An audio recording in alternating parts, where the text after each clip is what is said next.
Hi everyone. I'm Saagar Modi, and welcome to Conscious with Modi. I have on today my first guest, Kevin Wise. How are you today, Kevin? Thank you, Modi. Thank you, Mr. Modi. Thank you for having me. I appreciate you. We've been looking forward to this podcast for a while now. Yeah, yeah. And did you want to introduce Charlie, or did he leave? Oh, Charlie, little Charlie left. Yeah, he's taking his Uh, little nap, but okay, probably okay. stopped by to say hi. Yeah, no problem. So I just wanted to get started. Tell me a little bit about your background. You said that you just moved to a small town in Oregon, right? Yes, yes. Yeah. I recently left California after about 20 years.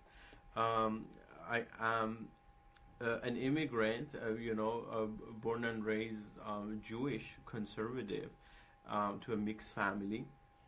Grew up in a Muslim country in Iran until age 13 before moving to Europe and eventually moving to the States, where I got an education in business and law, specifically international business and mediation. And my passion has always been conflict resolution. So for 20 years, I've done free pro bono work in family law, in child advocacy, a tenant landlord, and uh, the reason why I've done it, because I don't know any other mediator who's volunteered so much, is because I've been interested in making a change. I've been interested in making the business world more ethical, making um, day-to-day life more ethical, like the sort of stuff you see in my line of work as a divorce mediator, for instance, is so dark that I said, with this second stage of my life, as I've sort of retired, I want to spend more and more time in doing conflict resolution, raising awareness. And it's so wonderful to meet you, because I feel like similar minded people are connecting online, like you and I and other friends, in order to have these productive conversations for a better future. Yeah, yeah, definitely. That's great. And we were talking about that in pre that we can talk about the work-life balance but yeah, it's definitely great to meet someone like-minded. Uh, so let me just get started with what's the first question that I have for you. What sparked your spiritual awakening or interest in spirituality? uh, Not being happy in life, dealing with depression from a young age. I think age 8 or 9, when I was given the responsibility of raising my younger brother, which I did it with a ton of love and excitement. But dealing with depression, throughout my life, and anxiety, I was always looking for more meaning. Like, the notion of go work for like 30, 40 years and then retire at 62, 65 and go, travel never made sense to me. So I think it was seeking for something different in life. And that was the start. And it all got started with me finding a book my mom had on astral projection, which I found one day and I read it at age 8 or 9. So I started doing meditation and astral projection at a very young age until I spooked myself. And then I stopped until, past age 40, which was just, 2, 3 years ago. And I started getting back into it. Okay, that's awesome that you tried astral projection. I never tried it. I thought about trying it. I think I tried it when I was back when I was in those days when I was smoking. Um, That's but a I different type of astral projection. yeah. I quit all that though, by the way. No, no judgment. Hey, Yeah. sometimes, that helps. Yeah. But that was a different type of astral projection like you were saying, but um that's awesome. But at 8 or 9, so you're like you're saying that you felt depressed at that early of an age. Yeah, Okay, absolutely. so that must have been a tough. I wasn't depressed when I was 8 or 9. I was like feeling pretty. I had a normal childhood, a good childhood. That's awesome. Well, I was trying to run away.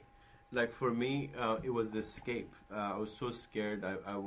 Because when you grow up as a minority, especially in a country like Iran, where majority is Muslim, although you have the Zoroastrian, whose traditions are very similar to the ancient Hindu practices, and Christians and Jews, like who been in that region for over 3,000-4,000 years. You don't have the same rights in that region as a minority, whether you're Hindu, Zoroastrian, Jewish. So it was daily physical abuse, verbal abuse that we had to put up with. Every day at school, like kids would try to convert me 3-4 times in the playground. And long story short, it was escape, and I'm grateful for like having the openness of the mind, or the willingness to at least experiment. And I think that's a critical part of spirituality, giving yourself the space to experiment with no judgment, and just learn, because there's no just one way. Like, who says there's only one way? Yeah. Yeah. And yeah, that's good. One second. Yeah, so was there a defining moment that shifted your consciousness? Uh, I think committing to learning at least one form of yoga. For me, that was inner engineering, offered through Isha Foundation, which is a Sadhguru. And Sadhguru has a science of yoga course online that is a very basic 21-minute form of yoga, but that finally the structure of yoga that I learned from from authentic tradition, coming from India. That's what really helped me, like dive deeper into meditation. And how about you? Like you were mentioning, I don't want this to be a one-way thing. I know we were speaking earlier, and you said your path also included like exploring Christianity and different religions and paths. So what was that initial moment for you? Yeah. So actually, I would say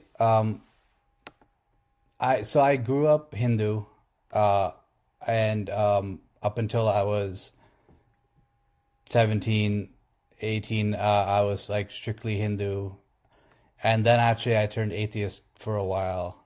I didn't believe in anything, and then I started having mental health problem challenges, and then eventually, like slowly, I started believing more and more into God again. And when I started getting back into studying spirituality and religion, it was more so like Eckhart Tolle. It was more so like spirituality, Eckhart Tolle. I didn't like practice a strict religion, but it was spirituality. And then I started getting into studying Buddhism, Christianity, Hinduism, all the religions. And right now, even like I would say last 5 years, I kind of hop around. I study everything. All like Christianity. I'll listen to Christianity lectures. I've studied the Bible, read the Bible, listened to the Bible. Yeah, like even and then some of the addiction groups, recovery groups I was in, it's called 12 steps. They're religious as well. So that kind of got me into religion as well. Yeah. I have a funny story to share about that. It's so funny because I was just thinking, like, should I bring this up because or not? Yeah, to be transparent, we spoke earlier about my need for spirituality when it came to the religion I grew up in, and my rabbi at the time used to call it the S word. He's like, this, the Bible is the word of God. There is no room for spirituality. This is the law. And listen, no judgment. Some people need that. Some people need, step by step direction. But in 2021, I had a suicide attempt, and I was going through like a lot of intensive mental health, programs. And I noticed like they kept like telling me to go to AA or NA. I'm like, why? Like I finally got fed up. Like after like a while, and I did. I'm like, I kept an open mind. I would go on Zoom meetings, and I would really see people struggling like big time with addiction, like gambling, drinking, drugs. So I finally like one day like I got fed up with it. I'm like, hey man, I had this coach who was a part of one of the programs. I said, listen, I don't understand why you guys keep putting me in these 12-step programs, because it's not fair to everybody else like that are struggling with real addiction. I have, thank God, no addictive qualities even. And the guy tells me, Kevin, well, you work in healthcare. I'm like, yeah. He's like, well, you know the rules? Like, I'm like, no, I don't know. I don't understand. He's like, spirituality, that's one of the 12 steps. We cannot come out and just tell you the key is believing in a higher power or a God or that's why we keep putting you in AA and NA. I'm like, that's so stupid. Just come out and say, hey, maybe what you need is a spirituality, because I was denying that part of me, like believing I have to be this, traditional Jewish man who's married and has got kids, or, which was like so far away from what and who I wanted to be authentically, right? Because it's still at the end of the day, I didn't feel like I belonged, so then I said, okay, let's look into spirituality. And that was the end of the mental health struggles with depression, anxiety, everything. It was, but they couldn't just come out and say it because of regulation. Yeah, so that's interesting. So I think you must have went to a dual diagnosis, mental health and addiction It center. was an intensive outpatient program that Yeah. that was attending remotely over Zoom. And there's a lot of organizations post-COVID that offer programs like that, and obviously, if you're lucky enough that your insurance pays for it when you're going through a traumatic stage, it's needed, and they're great. However, the one thing that's a shame is that in our society, in our culture, religion and spirituality has become so taboo, right? Um, you know, Everything else is okay to talk about, but we cannot openly talk about the spirituality. We cannot openly talk about God. You go into any university, okay, as my guru Sadhguru says, and you bring up the idea of heaven and God, and all these educated people laugh at you. And that's a shame, because like when it comes to work and life balance, we've lost it. Like I've been doing pro bono mediation work for 20 years in family law, in like severe, sort of divorce cases with at-risk children, infants, toddlers, youth, and you don't know the tragedies that happen every day in healthcare, in education, and a lot of times when I sit with couples and I'm like, okay, what is that common value you have? They haven't agreed on any way of really navigating life. Even me, when I thought I married a Jewish person who agreed on those values or certain set of values, I was shocked when I saw everything violated, So people Yeah. say what they believe in something, but they're not really practitioners. And spirituality is that extra step where you say, okay, I respect your Bible, I respect your sacred text, but how does it look like when you put it into application? And I think the 12th step is significant because it helps a lot of people who had no background in spirituality access to a higher perspective, a different way of looking at things. Yeah, I think for me, it was a good beginning to it when I didn't have that background. Like the 12 steps helped me when I didn't have that spiritual background, that framework. And I think for people with addiction, it helps them initially. And then I kind of grew out of it. I'm not trying to speak for anyone else, but I grew out of the 12 step. I was like, okay, I studied this enough. I understand it now, and I need to study something else, religious, spiritual. And then I don't attend AA anymore, or 12 step anymore because I got fed up with it. I'm hey, guys, please calm down. Like I need to. I can't just study one book the rest of my life because I don't know if you know, but they only have one big book. Yes, yes. I never finished it. I actually had Yeah, resistance, because I'm like, hey, it's not like, and then they had me just attend, in order to connect, and it was just not resonating with me, the spirituality part, because I would sit in group meetings, and that I was curious about. I would ask questions, but there's also, because their hands are tied in a professional setting, they cannot like necessarily guide you spiritually, right? Like, okay, so you've dove into Judo-Christian values. What are the parallels we can make in the Hindu tradition or some other faith? It's really the beauty of the spirituality is that there's no right or wrong answers, and it's your path. It's an internal journey. So you're not gonna hit any. I mean, you're gonna have obstacles, but this is what you did is the exact right path. Like continuing with the spirituality, because you don't really need the 12 steps at some point. That structure, the structure is there, so it takes you up to that answer that is believing in a higher power, whatever you want to believe that is. yeah, and so you're, go get into it as much as you want to. The suicide attempt in 2021, is that like the defining moment that got you more into spirituality, or were you already into spirituality? A good question. It was the defining moment was losing everything I had.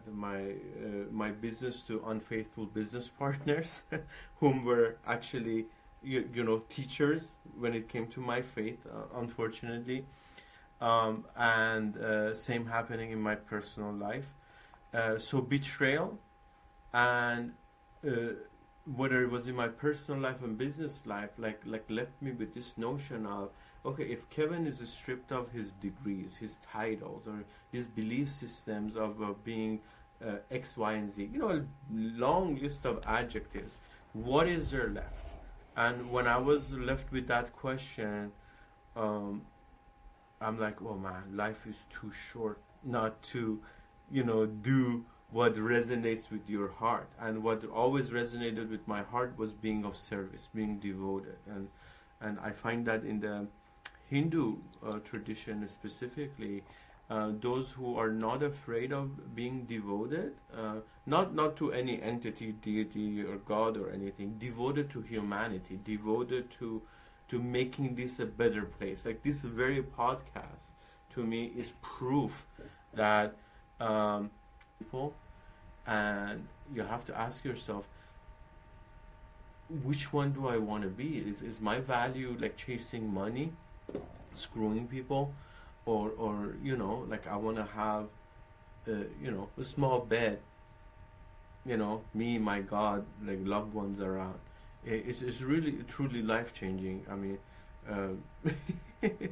it, yeah. Yeah, no, and I wanted to bring that up. Like, forgiveness is such a big lesson in religion and spirituality, all religions. And for me, I not that it's basic, but I just view it as something that I take for granted now, that I forgive easily. Like I forgive others easily, and I forgive myself easily. Hmm. Myself, it took me a while to forgive myself, but I'm getting better with that now. But yeah, I just wanted to bring that up. That's definitely a lesson for people who, I mean, it's interesting that you mentioned that it's a lesson that a lot of people haven't even learned yet, and they're on their deathbeds. Yeah, And unfortunately. yeah, You mentioned yeah, energy healing. What it brought up for me was forgiveness, right? And my work with patients. But like, what type of energy healing specifically worked for you that you want to educate people? Because one of my biggest passions is reducing end of life anxiety. Believe it or not, as a patient advocate, as somebody who's dealt with self harm thoughts. One of the scariest trends that's happening in healthcare right now is physician-assisted suicide, and the cost has been reduced, at least in California, from 15K to less than $1,500. And my thing is, why can't we focus as a society on reducing that anxiety, that level of anxiety? It could be any modality, it could be energy healing, it could be forgiveness, it could be, you know, meditation, yoga. There's so many options available. But at the alarming rate, we're seeing baby boomers take their own lives because they're so scared of that end of life phase, which could be beautiful, which could be beautiful. And I think we cannot, as a society, like keep running away from things that matter. And and I think mental health issues, like I'm talking about myself, not you, uh, is a sign of not being aligned with your values. You know, like if you know your top five values, like do you know your top five values? no, not on the top of my head. Okay. Yeah, I it reminds me of a this addiction exercise that I have to do. Yeah. Uh, they made me do that, but I don't know. So I've done it, but I don't know off the top of my head. I'll, But I'll so yeah, sobriety is one of my values for sure. Yeah, okay. Yeah. top Same values. here. Yeah, And yeah. I'll send you a short exercise if you want to do it. It's actually a lot of fun, or we can do it after we stop recording. It takes 5 minutes. But for instance, one of my top values is time freedom. Okay? Now, how are you gonna function if you like undermine that one value? Like let's say you're the type of person who needs to start their morning slow, the same with evening. The worst thing you could do is go get a 9 to 5 corporate job. Or like, Yeah. or if you're unlucky enough that your family has pushed you to become a physician or a lawyer, and or like there's expectations for you to be performing or making money or have certain titles. That disparity, that gap between who you really are, your value system, and what you're expected to be, that's what creates those distortions, in my opinion, or at least in my experience. And Yeah. I For me actually that the working that nine, even though I was working in a family business, Mhm. I didn't like what I was doing. It actually led to like 2014 when I was in like years ago, I actually was thinking like I was on my way to jump. I jump off a bridge, but I turned around in Yeah. my own neighborhood, Hmm. and I don't think I was like too serious, but I was really depressed. Yeah, exactly. Um, I, but I, and that was because of a family business. I mean, that was because and that was like because I had to work in a family business. If I had to work in a corporate, I think I might have actually jumped. Yeah, You know, because yeah, the lack of security, lack of and again, I mean, we're talking about physician-assisted suicide. Like right now, I'm in Oregon, and in smaller towns, there's organized Facebook groups. I've reached out to 4 families. 3 out of 4 patients chose to take their own life, because they don't want to be a burden. Fear, shame, guilt, right? Like making making people feeling non-deserving, people feeling like they're not adequate. Like those are the feelings we need to focus on in order to solve these issues, right? That fear is rational, right? It's okay to have fear. It's okay to have certain amounts of shame and guilt, but we live in a society where humanity is controlled like that, and we've lost sight of the fact that what's important. So we have to be grateful for these experiences. Honestly, I mean, would you change positions with any other person, or Mr. Modi is content where he is in life? Yeah. No, I'm actually content. This is the happiest I've been now. But I've worked towards it, Yes. like towards that for a while. Um, and I'm still growing, definitely still growing, and I can get happier or more fulfilled. But um, I'm not thinking about suicide anymore at all. Yes. I'm thinking that life is a gift, and I'm really happy. Yes. And Absolutely. yeah, but that was like 2000. Yeah, that was years ago, 2014. But what advice would you give to someone who says that they don't want to work 9 to 5 corporate and they want to grow spiritually? How are they going to sustain themselves financially? First, know your values. First, know your Yeah. values. First of all, congratulations on you know, sort of learning and being of service. See, this is devotion. Like having this podcast, talking and connecting to other people who've had similar struggles, to model for future generations, because children learn through modeling. I've worked in education with children also. Is so important because we want to break those karmic circles, those vicious cycles of family generational traumas repeating. Okay, and those cycles repeat because we're like, oh, you got to stick to the family business. How can we all, being, you know, different personality types with different values, growing up with different backgrounds? I look at my own family, right? My parents being from two different regions. Um, you know, seeing them come to terms or agreements, collaborate, compromise, um, taught me many lessons, right? One is you don't want to compromise on certain things, okay? One of those things you don't want to compromise on is your spiritual, like your spirituality and your freedom.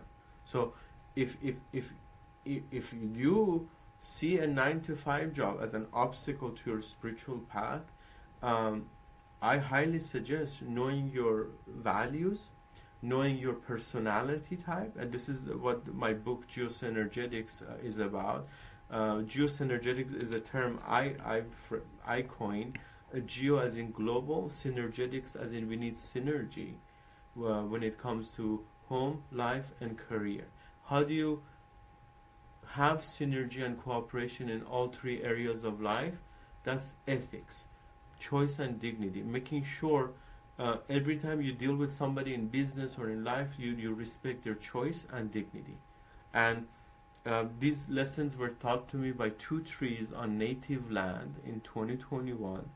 um, I was heartbroken and I was meditating by these two majestic trees. And I asked the two trees, what is your secret? How have you, you know, grown so tall and strong next to this other tree? And the tree spoke to me telepathically. It shocked me. It said choice.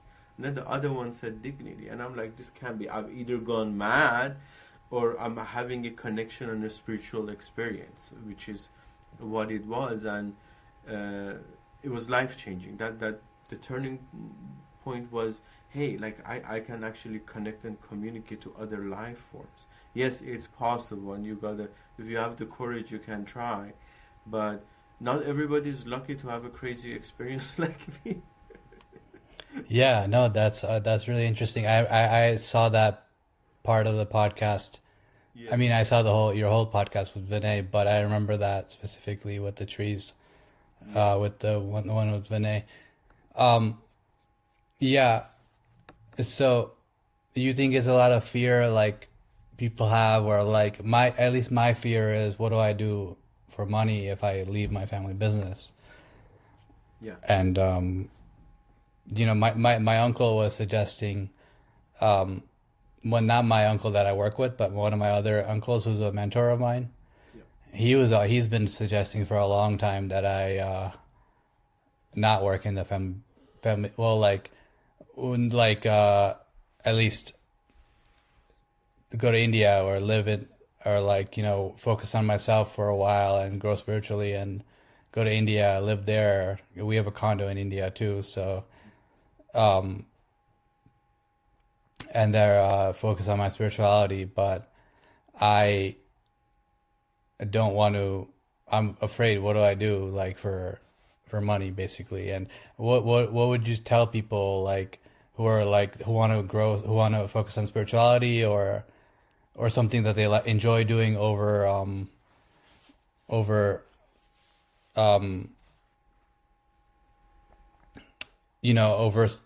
a career that they don't enjoy? What would you suggest? Like, not to worry about it, or that money will follow your passion, or No, no, no. I'm more strategic than that. I think okay. plan. You need to be active, you need to plan, but the good news is when you act on your highest passion, that opens so many doors when it comes to manifesting the life that you need, because you feel excited about it. If and that's a really Mm, good test. If you have a job, it doesn't matter how much it pays. Um, if you're excited about that, then you're truly a millionaire. The true wealth, I think, is the true wealthy person is that individual who gets up in the morning and they're not burdened by the idea of working in a family business where conflict happens a lot more easily, right? Versus a corporate job.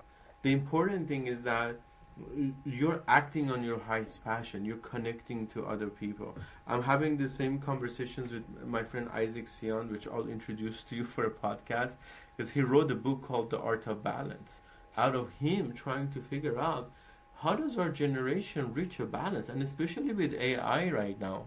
Uh, it's so important that we talk about all of this, because we're the generation as the millennia that's left with this notion of, okay, I can work from home, I can work out of my condo in India, I can work out of anywhere that has the internet connection. How do I balance the spirituality with that? And by the way, like, following a spiritual path doesn't mean that you can't function in the 3D world. you know how mm, do you balance it? And that's a personal question, but what I can give to you is a series of exercises which we'll talk about, where you start with your values, then you look at your personality, and then, like, any idea that you have, you evaluate it based on what's marketable and what's not. Is going and starting a business an obstacle when it comes to the spirituality of one? Yeah, it could be. But the important thing is that you're trying and connecting to people who are on the same path. I'm not saying I have the answers. I'm saying I'm making the same mistakes and trying to find the path among others. So you're not alone.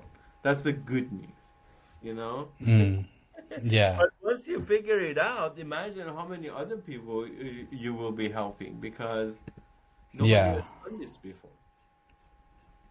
yeah, How many Saagars are there? One, you know? yeah. Definitely, it's more. This podcast, I think it'll help more people than I think. I think it will. It's not just about, like, how many followers I have right now. It's just a matter of influencing people. Like, if it influences a couple of people, that's fine too. For now. And It's for you first and foremost, right? mhm. So without really, like, doing a value exercise with you as a friend, I can tell that your value system is different than the average person who's motivated by money and a title. You know, what would you Yeah, say motivates you the most in life, other than learning? Because I know you mentioned you're a devoted student of spirituality. yeah. Actually, one of my struggles is with feeling significant. I do. I've I used to do comedy. Ah, Uh, awesome. I used to be a comedian. But that was good. I did it for a while, but my problem was that I wanted to be famous. Hmm. And even now, I have this obsession of being famous. Um, but I'm not. I'm fighting it. Definitely fighting it. Hmm. But my um, I have this urge that I want to be a famous guy. Like this, I have to be known, significant, and that's my biggest challenge that I'm facing right now.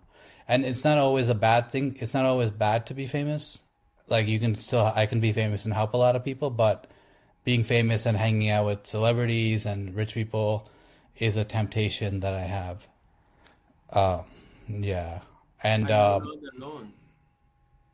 All of they surveyed Gen Z, right, which I think is more closer to your age, and they said they asked them, "What do you want to be when you grow up?" What do you think the number one answer was? influencer, celebrity. Yeah, Yeah, so and again, and I think it's a good thing because I think especially your generation um, uh, was born with certain spiritual gifts that have been labeled as ADHD, as mental illness, as you name it. But I truly, personally believe, having worked with kids, because I used to own two infant cares and preschools. So I work with infants as young as 6 weeks old, and our focus as a Montessori, as a school, was early intervention. So we had especially trained teachers who could like notice if the infant was born to a meth addict mother, who was nursing, or uh, an alcoholic mom. So we focus on early intervention because if you didn't get to that child within the first 7 years, their future was going to be so dark. It trickles. You don't get to that child by age 7. They don't the possibility of them not getting a high school degree like exponentially grows, and then in rough neighborhoods, they could get in trouble with gangs or organized crime, and then the possibility of being incarcerated increases. I worked with PhDs who wrote papers on this and would present to school districts, the teachers unions, right? And my thing is, we can't just classify every child. Yeah, there's ones who are dealing with a mom who was addicted, but grouping every other child as ADHD or weird or this or that, whereas every generation is growing up more intelligent, more connected to technology. I think it's a mistake to just have one measuring stick and say, oh, this kid is underperforming because it's not getting the same GPA as the other one. There's many forms of intelligence, right? Who says it's the IQ? Like, who says a degree is the only way of saying one is intelligent? Like, we have people who are amazing dancers. They memorize every move. That's a form of intelligence. Musicians, that's a form of intelligence. But we've lost our ways because money has become our new god, unfortunately. And yeah.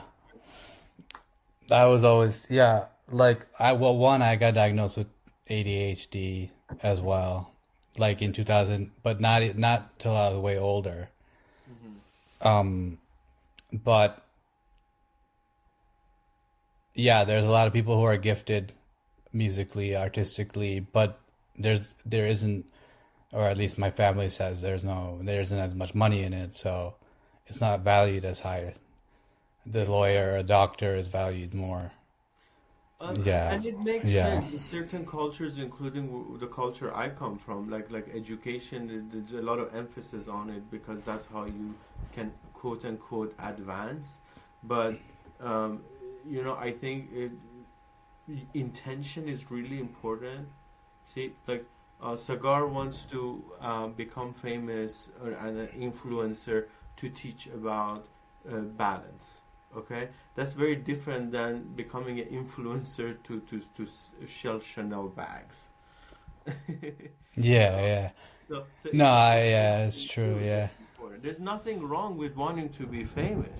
And I don't think there's anything wrong with having ADHD. We're bombarded by information. I've had major struggle with dependency on social media. If I were to admit what is the one form of addiction that I have, scrolling. But we're dealing with AI algorithms that read you, predict your behavior. I talk about this in one of my podcasts that Meta, in the congressional hearings, it came out that they were able to predict behavior of 9-year-old girls with only 5 likes. So they do a lot of experiments on our psychology and the way certain people and forces want to direct humanity. And spirituality is that moment where you say, no, I'm looking for something different. So you can't be influenced by fear, shame, guilt, whether it's your family giving you that or your corporate job or your loved one at home. Believe me, I've done many divorce cases. You gotta have a certain set of values that you agree on, but knowing what your top 5 values are is actually very, very beneficial in finding that path. Yeah. Spirituality, I would say spirituality is definitely a good top value. Sobriety, and then free time, probably What is it over about what is it about spirituality and free time that intrigues you? Well, I want to make a difference in other people's lives. So especially with my mental health struggles, I like to help other people who struggled and who are struggling right now currently. But also a relationship with God, I feel like is important. Because I feel like that's how you ascend. I believe in an afterlife as well. So Absolutely. So that relationship, by studying spirituality, I believe that you grow your relationship with God, and through that your soul grows and you grow it. Yeah. Absolutely. And there's truly no evil other than human ignorance, which is boundless. So dissolving that ignorance through knowledge, wisdom, okay, and having conversations like this is proof that things are shifting. Is proof that you and I, at least in our lifetime, we're gonna see a new earth, which to me the shift has already happened. I feel like it happened about 1.5 years ago, and a lot of people I talk to, they have these butterflies, this gut feeling that something big is about to happen, something big is about to unfold, and I know you do too. And I think it has to do with the momentum that our generation is creating for change, for something different, for work and life balance, working from home.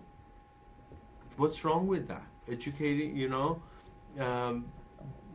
having income, talking about things you love. That's so important. Yeah. Working from home, there's nothing wrong. I feel like I always felt that it was a way that God kind of eased up on people. If you're lucky enough, okay, and I feel like if God really loves you, right, you will go through that pain, right? So you wake up on the other end of it, okay, free from all those shackles. Because as a management consultant for 20 years, I worked with physicians, subspecialties, like attorneys. You don't know how miserable they are. They literally measure everything by their billable hours. Okay, they're not happy at home. They're not happy at work. That's why people cheat and steal, because they're not in line with their values. So who's luckier? One who went through the pain earlier in life and figured out, hey, I need to design my life differently, or the person who just like following society, and then maybe on their deathbed like has a moment of you know. Yeah. I Yeah, that's true. That's such a good point. I feel like yeah, there's just rules that society sets up that if you don't follow them, yeah, there's society sets up rules, and if you don't follow them, like you're just different, and I think it's okay to be different. I think it's It's like absolutely yeah, yes. yeah, Not only okay to be different, it's necessary to be different. So don't be surprised if you are you become already. I see you as an influencer, because if you're not an influencer, how are you attracting me? How are you getting, an introduction to my friend for another podcast? The important thing is that, and I think this is what divides spirituality from religion, is that people who are religious are very theoretical. Whereas people who are spiritual say, you know what, let me read the New Testament. Let me read, the scriptures, or this Hindu sacred text. Let me dive into, Tibetan Buddhism, and see what it has to say and offer. Who says there's only one way to enlightenment or freedom? Um, yeah, but it's practical. See, what you're doing is practical. And that's what's important. yeah. And we're at 50 about 50 minutes. Just wanted to kind of wrap up a little bit, but wanted to bring up, are you into astrology? Yeah, And I know astrology. oh, you are, okay. Oh, yeah. Yeah. So I think yeah, so I do follow it, like different months, like October is this time of you know all that, like what is October? I know September is Virgo because I'm Virgo, Yeah. but I'm not sure what October is. Yeah, Yeah. it's man. I love correlating Vedic astrology, uh, which Oh, is you follow the Hindu. Oh, yeah, you don't follow no, Western. well, no, Western too, but the differences and the accuracy of Vedic astrology is remarkable. So, yeah, but it's harder with Vedic because you need to have the right teacher and the tools, and it's very complicated. But I love numerology. I love, personality types. I'll be making content around personality types, numerology, and I think these are permission slips for us in the spiritual community to find tools of discerning, finding the right people and the right friends, because I think, let me take a wild guess, where you are in life, Sagar, like you can't just be friends with anybody, right? Like No, it you're more sucks. Yeah. selective, right? Yeah. That's an amazing position to be in life, bro.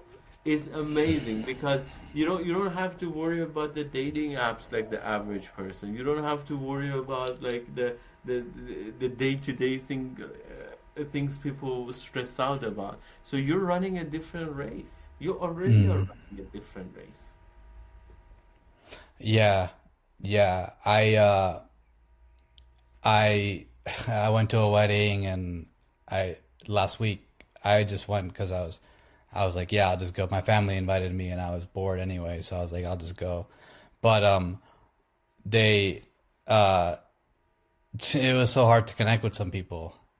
I'm just like, what am I gonna talk to you about? Like, what do you do? I don't understand. Like, Congratulations. I don't know what to talk about. Like, I'm just like, yeah, it's so hard. And then I meet someone like Vinay or you, and Yeah. I can talk to you guys for like hours and hours. Yeah, congratulations, man. Yeah. Congratulations. Like, I mean, like to the average person, they'd be like, "What? Like, oh, you can go to a wedding, meet people, network, get a job." This, mm-mm. When it's not for you, right? That's when you know you're running a different race. And the finish line is not like everybody else's. And Yeah. and that freedom, you cannot put a price on. You cannot. Yeah. Yeah. Okay. Yeah. Okay. Yeah. That's. I'm so glad that we had this conversation. I think it's gonna help us both and help other people too. Did you want to share your YouTube channel or Yeah, channels? sure, absolutely. Kevin Wise on Geosynergetics, GEO Synergetics. You can also search for Kevin Wise, and I do podcasts with my friend Isaac. That's a Greatness Glory, also on YouTube. We talk on weekly basis about different topics in spirituality, and I'm so happy to have met you. Thank you for reaching out. Thank you for doing this, you know, program, this podcast. I think it's really important, and keep your head up because what you're doing is really important for the process of ascension. That's unstoppable at this point. Great, great. Thanks, Kevin, for coming on my podcast. The name is Conscious with Modi. Um, but yeah, thank you so much, and I will let's keep in touch, and we'll talk soon. Thank you, thank you. And Modi is a very strong last name, man. As the Prime Minister of India's last name is Modi, correct?